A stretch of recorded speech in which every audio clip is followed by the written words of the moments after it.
Okay, hi. This is Shock Exchange, and this is Trump and the GE, where we discuss the president's policies and how they affect the economy and the community.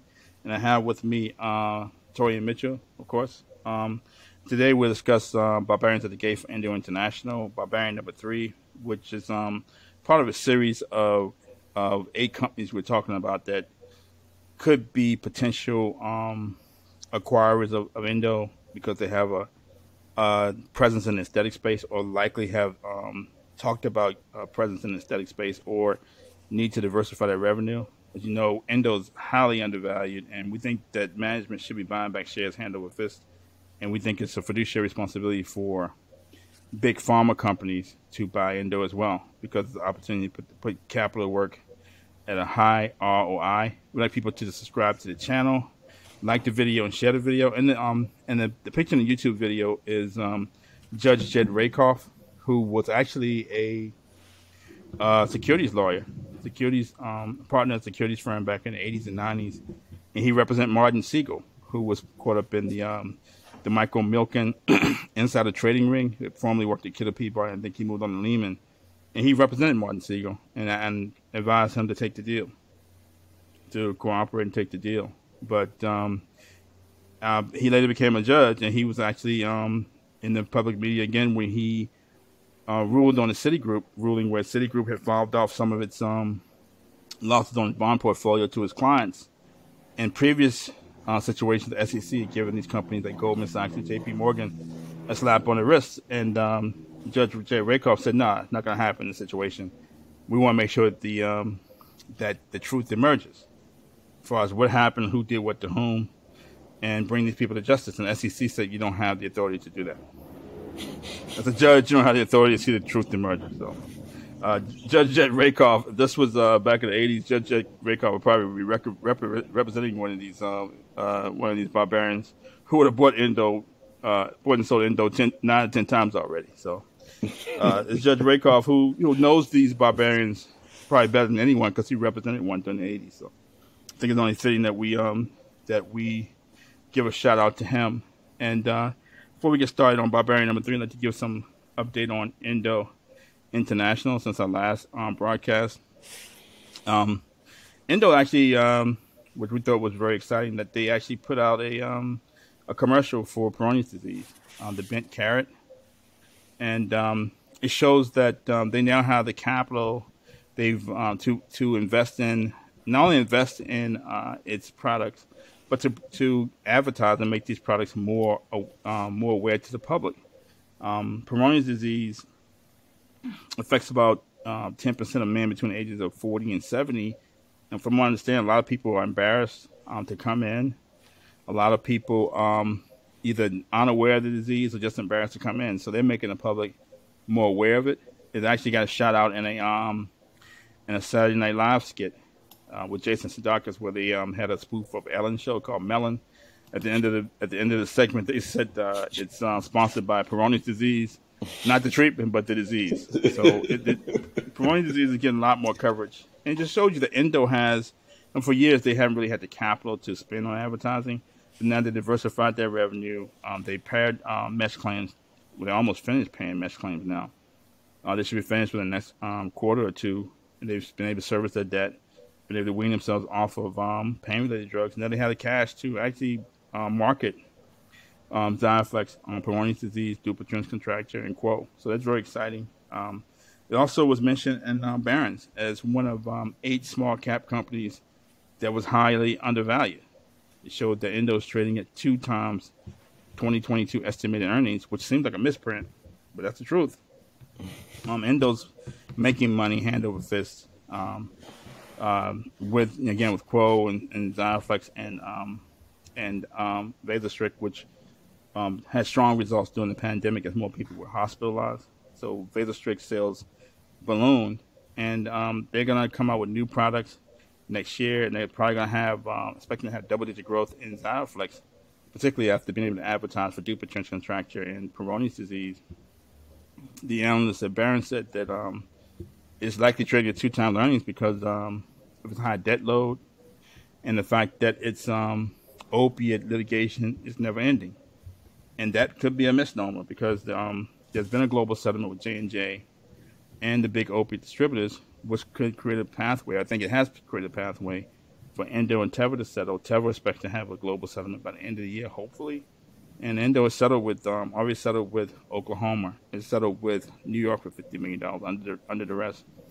It's settled partially with Ohio and Tennessee, and it's settled surprisingly with Louisiana, where Louisiana announced this settlement with the big opiate distributors and J&J, and mentioned Endo and Teva as an afterthought. Just basically said that two other drug manufacturers who also sold opiates. So it shows that Endo and Teva are not really on anybody's radar. And after you're getting over $30 billion from J&J and opiate distributors and Mallinckrodt and Purdue Pharma, Endo and Teva are pretty much small potatoes. So they can settle with Endo, get a global settlement with Endo and Teva whenever they want, it seems like, these state AGs. So I'm not sure what they're waiting for. Hopefully something will come down the pike soon. And we'll get more of an update next week during Endo's earnings call. Another thing is that Letitia James finally announced her she's going to run for governor. I think she's going to use these opiate settlements as a marketing tool to show how effective she has been as state AG. Joe Biden has said, the Biden White House has said that they want all of the opiate funds to go to treatment prevention, so that could potentially take away an incentive for state AGs to negotiate incessantly. Now that we know that maybe a small amount, if any, will go to state coffers, there's no really need for them to continue to negotiate incessantly, because now it's all going towards treatment and prevention. So I'll let Mr. Mitchell weigh in. Yeah, it's been an eventful couple weeks.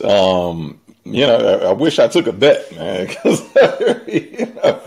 I've been saying that it's, to me, that was the only logical conclusion as to why this opioid trial in New York was being dragged out. Even currently, it was led by Letitia James. So I guess, it's good to see that the cat's finally out of the bag, that, there were political ambitions. Those political ambitions have now been made known. So now we see why there was such a holdout. And, now why she's, like I said, upstate, was passing out bags of cash.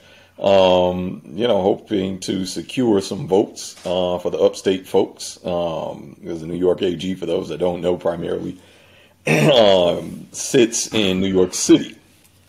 And New York City versus New York State is a completely different animal. It almost feels like being on two opposite sides of the planet sometimes. So folks upstate don't necessarily look favorably on folks, especially elected officials and politicians from New York City. But as far as Endo, it's, it has been equally an eventful week. The shorts have also been very active over the last week as well. We watched this thing climb for what the better part of 6 or 7 weeks. Got to just under 5. It was like 580 or 480. I'm sorry, and I think at current it's touched on its low down to like 405 or 407, something in that range. So shorts have been doubling, tripling, quadrupling down. And it's ironically, it really started to hit a wall after the Barron's article came out. Right. Yeah. I said that, although it seems like, wow, maybe Endo was finally getting a little bit of traction in the corporate media, and mainstream folks are finally starting to take a look at this thing, doing some of the analysis. We saw Piper Sandler, throw Endo on a squeeze list with no kind of rhyme or reason. It was just, Endo. And that was it. Like, there was no analysis. Well, here's the catalyst for why we think there'll be a squeeze, but it made their quarterly top 20 squeeze list, and I think it was I think it was in the top 6 or 7, something like that. That Endo made. We saw Citigroup, but that was over the summer when they upgraded their buy recommendation. We've seen Jeffries as well talk about the undervaluation of Endo. So it finally felt like, okay, maybe there's a little bit of traction. Some folks are really paying attention to this thing. But the Barron's piece, I said it offline. I was like, on the surface, it seems like this is this is a feather in the cap for Endo. But if I'm being honest, it really feels more like a hit piece because while it does state that this is a deeply undervalued company, the fact that there was no analysis done as to why it's undervalued, exactly. And the only focus was the opioids. And there was a blurb or a line in there stating that the opioid litigation, it seems to have no end. And frankly, that's just not true. I'm not sure when this thing was written versus when it was published. 2 years ago, even maybe a year and a half ago, that statement would have resonated. Yeah, it did feel like that. Like, wow, it's a lot of uphill battle. Whereas today, that's a much farther statement to be able to, kind of stand by. We watched New York, we watched Tennessee, we watched Louisiana. There's already been a global settlement, as you mentioned, for the big participants, manufacturers and distributors. So clearly there is an end in sight. We are living in it. We're living in the end of these opioid trials, and further settlements is expected around the corner. When that will come, whether it's a couple days from now, whether it's a couple weeks from now, whether it's a couple months from now, that is the part that is left to be seen. But clearly there, is an edict. We're finally seeing some pushback from the Biden administration to get these opioid cases wrapped up.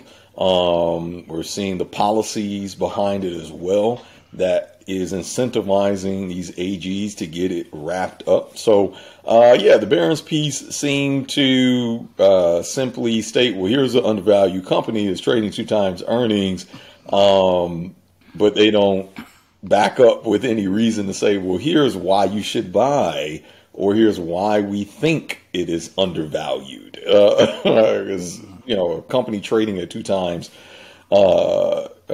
earnings is not undervalued simply because it's trading at 2 times earnings. And that was kind of the connotation of the article. Is like, well, it's trading 2 times earnings as if there is a minimum multiple that any company of any caliber should be trading times earnings. And, they didn't talk about, the pipeline of drugs and treatments that they have coming. Literally in the next 18 months, 17 to 20 drugs. They didn't talk about generic Chantix. They didn't talk about Quo. They didn't talk about even the rollout for Peyronie's disease. They didn't talk about Vasostrict. So it's like, none of that. The only thing that was the focus was, well, it's burdened down with opioid litigation with no end in sight.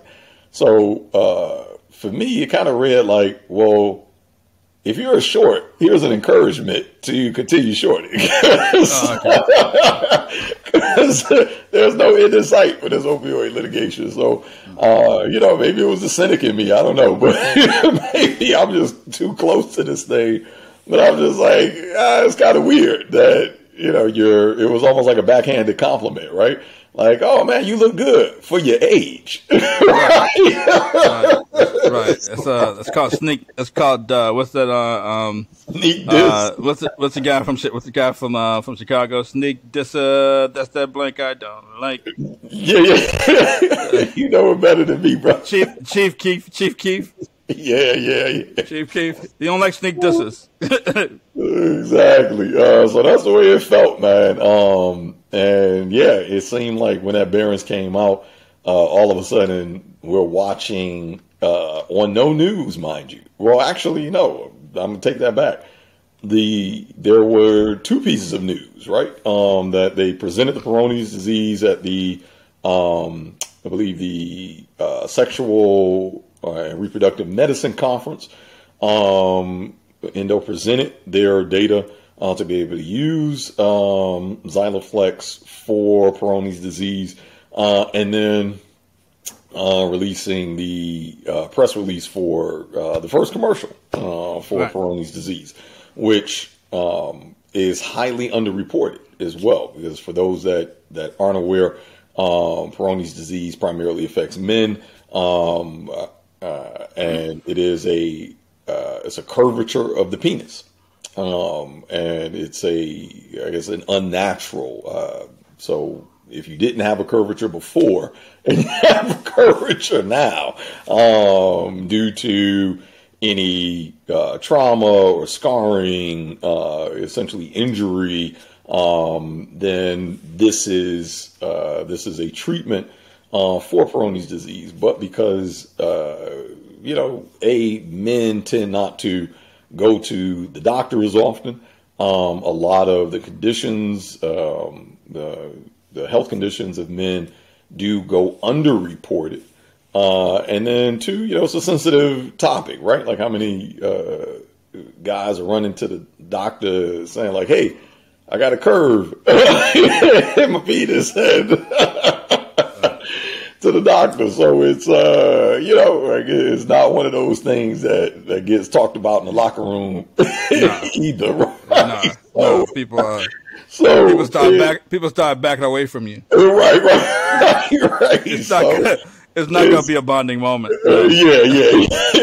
It's like they say TMI, right? Like, so yeah, it is a condition that even on these numbers, even on current numbers, affected are underreported. So in other words, the market for Peyronie's disease is potentially a lot larger than what is being reported. So it looks like so far blue skies, right? But Barron's put out a backhanded compliment, and outside of those two pieces of news, stock goes tumbling from I think the peak of 470s, like I said, all the way down to about 405, 406, something like that. So and again, I constantly say, like, okay, if it's something that the public should know, if Shorts knows something, where is the information? What is it that we're missing, right? What is it that we don't see about Endo? So yeah, it's been a very eventful week this past week with Endo. Okay, thank you for that. So it's also important to note that that Xyloflex is the only non-surgical option for Peyronie's disease. So it seems like Right. Endo's sitting in the catbird seat. If you look at the opportunity for Endo to continue to advertise for Xyloflex and for Peyronie's disease, the opportunity for Xyloflex, which is is currently Endo's second largest product behind Vasostrict, it could grow into double digits percentage rate for the foreseeable future. And its Q2 numbers do not include generic Chantix, and it could continue. It could have 100% of the market to itself after Pfizer pulled Chantix off the market. So these numbers, this generic Chantix could become Endo's second largest product in the near term, and those numbers are not. Those results are not in Endo's Q2 earnings. So we'll know more on Q3 earnings call next week, and that's a long-winded way of saying that I have a sneaky suspicion that the Barron's article could be one of many, and could be a catalyst for Barron's to drill down further into Endo to show why it's undervalued and to come to the same conclusion that we're coming to, that it's not, that this opiate overhang is overblown and is trading so low due to manipulation by short sellers and not due to opiate overhang. If you look at Mallinckrodt's, they compare Endo to Mallinckrodt. Mallinckrodt settled for 1.6 billion. Endo has 1.5 billion unrestricted cash on its balance sheet, and it's widely believed that Endo has much less opiate exposure than Mallinckrodt. So, and when it finally settled, they'll probably pay out over 18 years. So it's 1.5 billion in cash, and it has a run rate operating cash flow of about $300 million annually. It can handle opiate settlement over 18 years very, very easily. So we think it's driven more by manipulation by shorts, and we think that if Barron's drills down, which I hope it will, it'll come to the same conclusion we come to here. So more mainstream media attention for Endo would be great. Hopefully they mention us. If they do, great. If they don't, we know where it's coming from, what's driving all this attention. Okay, so on to Barbarian number 3. Again, it's Endo's fiduciary responsibility to buy back its stock, and it's trading at 7 times EBITDA, and it's also these big pharma companies' fiduciary responsibility to buy Endo. So Barbarian number 3 is a big pharma company. It generated $23.3 billion in Q2 revenue, up 27% year over year. Some of that could have been driven by the fact that it's coming out of the pandemic and also acquisitions. But if you compare it to Q2 compare the pre-pandemic revenue, it's still been up 13%. We think that's driven by organic growth and also acquisitions. It has a consumer health business which represents 18% of total revenue, pharmaceutical, which is 59% of total revenue, and medical devices, which is 23% of total revenue. Each one of those segments grew at double-digit rates. Medical devices grew 63%, which makes sense coming out of the pandemic. More activity. We think that Endo will be a fit because it does have a dermatology business, does have a psoriasis franchise that is growing like a bad weed, and that's held within its immunology segment, which is housed within the pharmaceutical segment. So pharmaceutical represents 59% of total revenue. It grew 17% year over year in Q2, and immunology business generated $4.2 billion in revenue in Q2, up 20% year over year, and it represents about 34% of the pharmaceutical total revenue. Within that, they have 2 psoriasis products. The main one generated $2.3 billion in revenue. It treats Crohn's disease and psoriasis. And a smaller one, which grew revenue 40% year over year, generated $479 million in revenue, and treats moderate to severe plaque psoriasis. And the bigger one grew revenue 34% year over year. So on a combined basis, blended basis, they grew 35% year over year. And that's important because they are a category killer, and they are taking market share from somebody. So we talked about Barbarian number 4 last week, who paid $13 billion for its psoriasis product, or 6 times revenue, and its revenue fell 5% year over year. So now we know why, because Barbarian number 3 is eating somebody's lunch. And so now you have, again, you're talking about the Dow at 35,000, and now these people are buying, these big pharma companies are entering into value-destroying acquisitions. There aren't that many acquisitions you can make that's going to generate high ROI. Endo's one of them. It trades at less than 7 times EBITDA.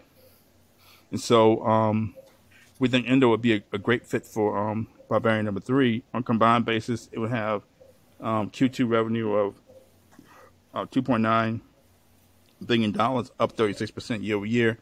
And Xiaflex, which we call it Quo's aesthetics business, Xiaflex and Quo, would be about 4% of the total, but that revenue is depressed because Quo was launched within Endo's earnings for the first time in Q2.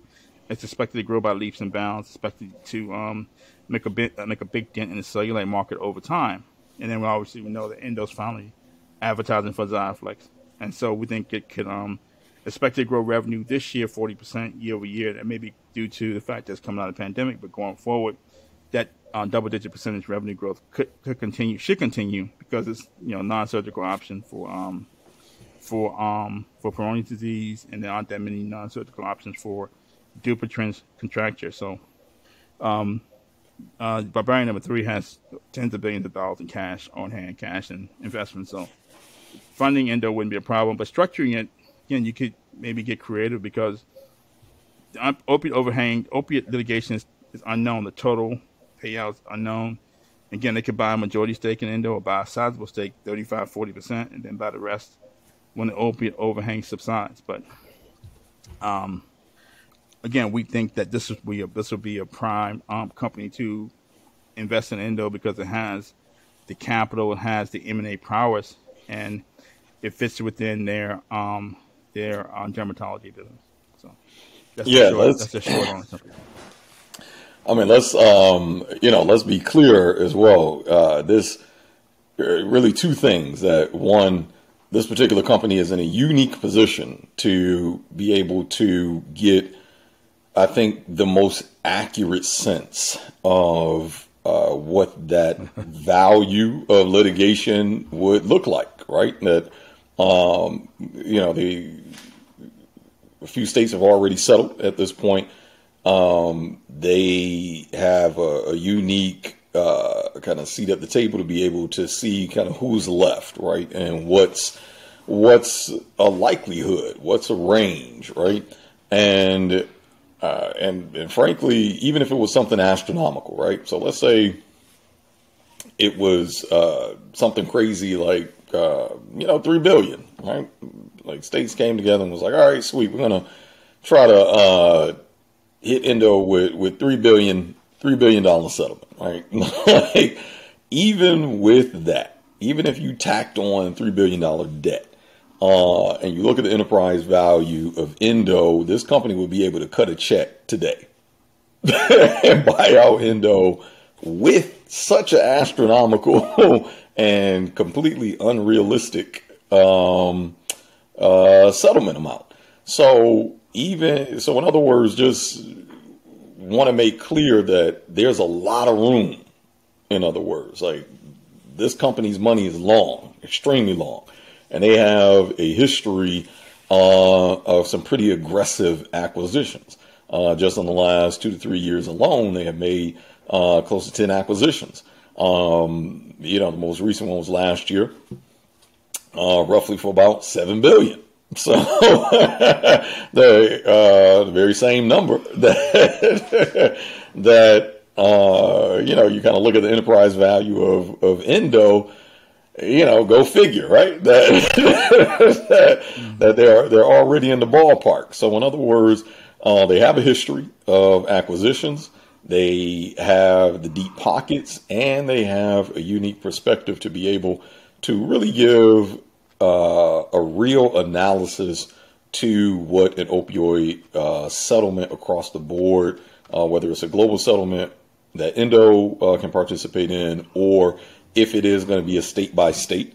But they would be the ones that would be able to kind of scribble a number on the back of an envelope, and that number be fairly accurate, right? And that number be fairly close. So they wouldn't essentially kind of be in a position that most other biopharmas would be in to say, well, we just aren't sure. We're just not certain because of this nuance, this factor, dot, dot, dot, dot, dot, dot. Fair point. Fair point.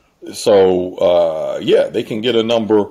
And, I think we've broken that down because obviously Endo, out of everyone, so out of Teva, out of Mallinckrodt, Endo was the smallest. They also took their opioid off the shelves the earliest out of everyone. They took Aparna off the shelves in 2017. So in terms of injury and harm done to the communities and people, they have done the least amount of harm, and they are the smallest manufacturer. So, I think it's reasonable that whether it's a global settlement or whether it's state by state, as we've been seeing the past few months, that their total number is still going to come under what Mallinckrodt got. And Mallinckrodt is sitting, dealing with bankruptcy, right? But they were already there before the opioid before the opioid crisis. So even if you tack on, let's say a billion or, even 800 million over 18 years, I mean, it's literally pennies on the dollar for Barbarian number 3. So the fact that they have the cash flow, they have the history, the track record, and continue to make acquisitions. And they've actually made some smart acquisitions as well. They, oddly enough, they've taken in some instances an opposite approach of Gilead. Instead of buying high end. Wow. Wow. It's a tough crowd here.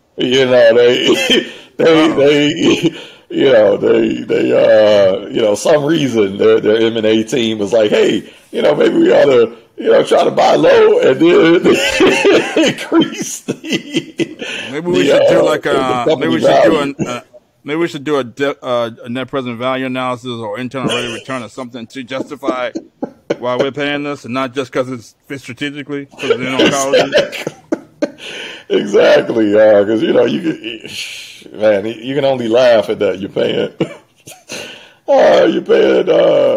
15 million or 15 times earnings for a decreasing. I'm sorry, that's just too funny to me. We're talking about the immunomedics, so they pay like 13, 14 times 20. Right. And revenue has to grow. Revenue has to grow to meet that. Right.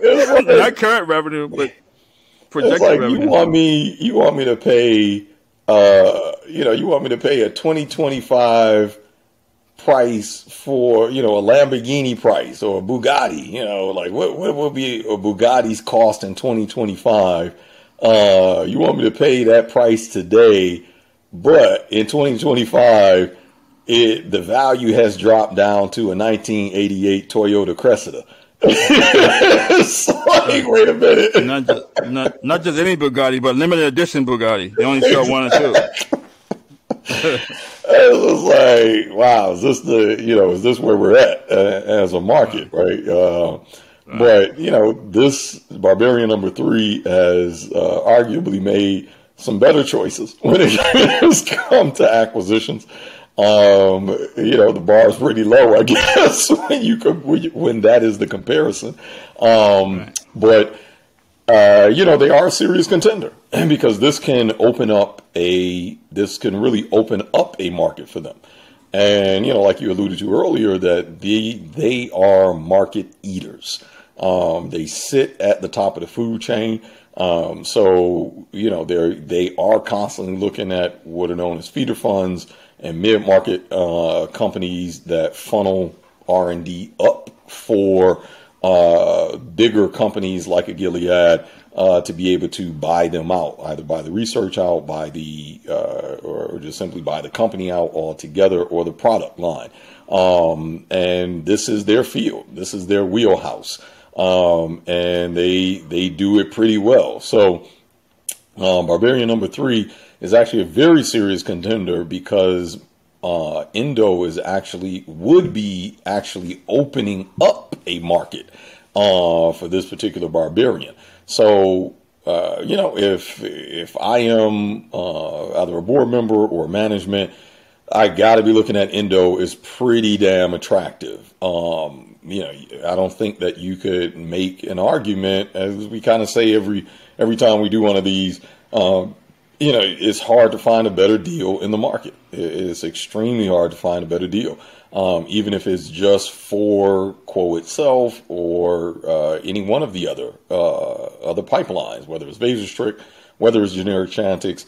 But in other words, any one of these can, with Barbarian number 3's marketing pool, deep pockets, they can easily take any one of these singular product lines and grow it into $1 billion business every year, minimally. When we look at Vasostrict's numbers, when we look at generic Chantix numbers, where you're talking about anywhere from, on the low end, conservative, 600 to 700 million, annually, it's not hard to see how you get to $1 billion with a deep pocketed acquisition. So, obviously, Quo, in my opinion, which I stand on 10 toes down, that if given the same time that Botox has been given, I think this blows Botox completely out of the water in terms of revenue, and annual revenue and consistency of revenue as well. So, you're looking at pretty much $3 billion lanes or pipelines. So Vasostrict being $1 billion pipeline, generic Chantix $1 billion pipeline, potentially Quo $1 billion pipeline, in other words, and getting those $3 billion or $1 billion pipeline products at these numbers, at 2 times earnings. I don't think you can find a better deal.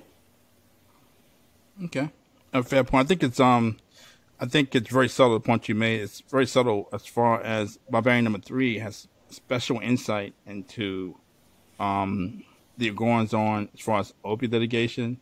They know the states. They have a big regulatory department that understands all the players, and they could even help Endo. They not just help them negotiate, but they also have a very strong insight into how much Endo would have to pay. They can get their arms around it and not be deterred from doing a deal because of some opiate litigation. And they know that it's not, as Baron said, they know it's not never ending. They know it's probably coming to a head very shortly, and they can price that into the deal pretty easily. Yep. Matter of fact, they could probably be the one of the few companies that could buy Endo outright and not be afraid of how much an opiate settlement would be. Exactly. So that's exactly hard to right. It's hard to underscore that. But so yeah, it's basically Barbarian. Trump and the GE Barbarians at the gate for Endo. I would look for Q3 earnings next week. That's going to be a big deal. I expect to have another strong earnings report. I don't know if they've been able to pull some of those generic Chantix sales into Q3, because I'm sure there was some pent up demand. But Q4 projections and Q1 2022 should be very robust, and it could be a catalyst for Barron's or some other mainstream media outlets to do a little more digging on why Endo's so undervalued, and try to parse through the short sales, the short interest, and the potential over litigation. So that's Trump and the GE. Thank you. We'll see you in a week. Thank you. Okay.